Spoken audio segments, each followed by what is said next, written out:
Assalamualaikum dan selamat pagi. Jadi hari ini adalah pelajaran PDPI yang ringkas untuk pelajar tahun 5. Hari ini ialah 14 Julai 2021. Jadi pembelajaran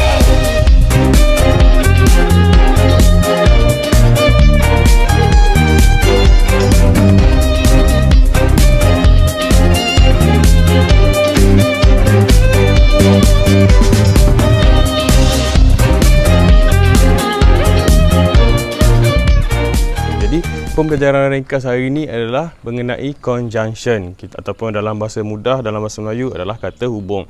Conjunction, we use conjunction when we want to combine two sentences becomes one sentence. Jadi maksudnya macam ni, conjunction ni kita gunakan untuk menggabungkan dua ayat yang sempurna, yang telah lengkap menjadi satu ayat. Okey, so conjunction ada banyak. Jadi untuk pagi ni kita hanya tekankan 4 sahaja yang dahulu, iaitu because, but, so dan juga and. 4 saja ini kita akan teruskan. Jadi kita fahamkan dulu penggunaan but, because, so dan juga and. Okey, untuk yang pertama sekali kita pergi kepada conjunction and. And adalah bermaksud dalam bahasa Melayu adalah dan. And ni kalau kira ianya berkait bila ada dua benda kita gabungkan dalam satu benda yang berkaitan, jangan benda yang berlawanan pula. Sebagai contoh, saya pergi ke sekolah, adik saya pergi ke sekolah. Jadi saya dan adik saya pergi ke sekolah. Kita gabungkan menjadi satu ayat. Okey, interframe by my cats. Okey, contoh yang kedua untuk and ialah bila kita ada beberapa benda yang boleh digabungkan menjadi yang berkaitan. Sebagai contoh, saya ada buku. Yang kedua, saya ada pensel. So kita boleh jadikan saya ada buku dan pensel. Itu dalam bahasa Melayu lah. Sebagai contoh, I have a book and I have a pencil. Asalnya I have a book, I have a pencil. So bila kita gabungkan, bila kita letak conjunction, it becomes I have a book and a pencil. Senang kan? So untuk conjunction yang kedua, kita beralih kepada but. But ini adalah untuk bila ada dua perkara yang berlawanan. Okey, salah satunya berlawanan dengan yang another one. Sebagai contoh, okey, saya suka bermain bola.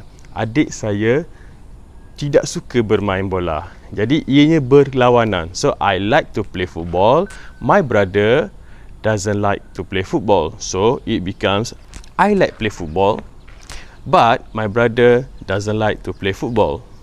Okay? Ataupun kita jangan kata sebagai contoh yang kedua, the first sentence is I like meat, I don't like fish.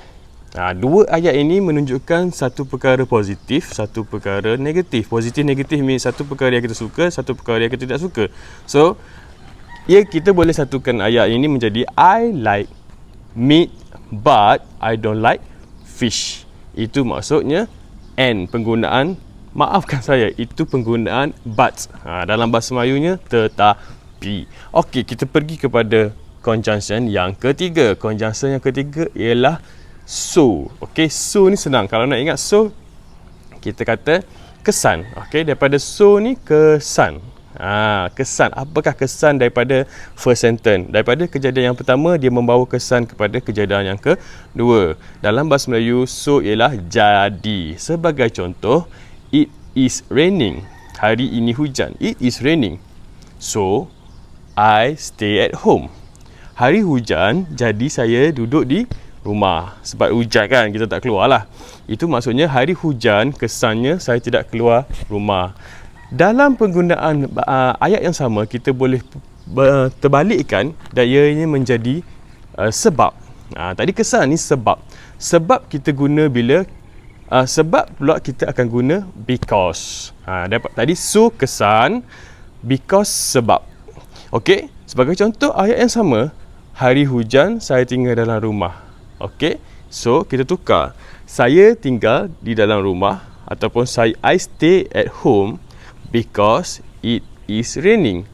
Okey, saya tinggal dalam rumah ataupun saya lepak dalam rumah kerana hari hujan. Itu dinamakan sebab. Okey, saya ulang balik. Okey, because bermaksud sebab. Sebagai contoh, saya stay dalam rumah, saya lepak dalam rumah kerana hari hujan. I stay at home because it is raining. Okey, kita boleh sebagai contoh yang kedua, Ali doesn't go to school because he is sick. Ali tidak pergi ke sekolah kerana dia sakit. Kalau kita terbalikkan ayat itu, Ali is sick, so he doesn't go to school. Okay, so kita terbalikkan ayat, Ali sakit, jadi dia tidak pergi ke sekolah. Itu adalah kesan.